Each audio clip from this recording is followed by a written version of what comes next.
అందరికీ నమస్తులు. మనం వేసవి సెలవుల్లో భాగంగా ఈరోజు 15వ రోజు, ఇంకా 15వ రోజు, మే నెల 8వ తేదీ.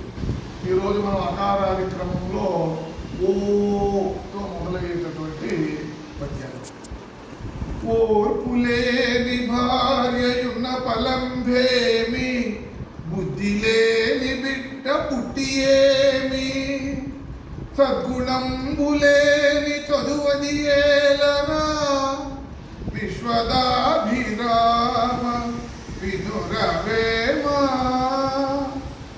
మరొక వారు ఓర్పులేని భార్య ఉన్న పలంబేమి, బుద్ధి లేని బిడ్డ పుట్టియేమి, సద్గుణంబులేని చదువది ఏలరా, విశ్వదాభిరామ వినురవేమా.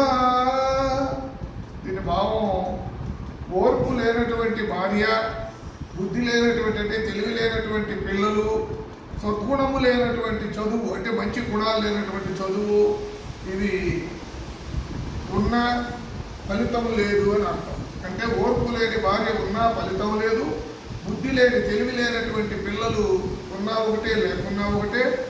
మనం ఎంత మంచి చదువు చదివినా సద్గుణాలు లేకపోతే ఆ చదువు వృధా అని రామణ గారు తెలియజేస్తున్నారు. ఇప్పుడు నేను చెబుతాను, అనుసరించండి.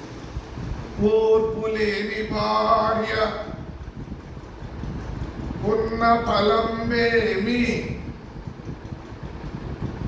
బుద్ధి లేని బిడ్డ పుట్టియేమి, సద్గుణంబులేని చదువది ఏలరా,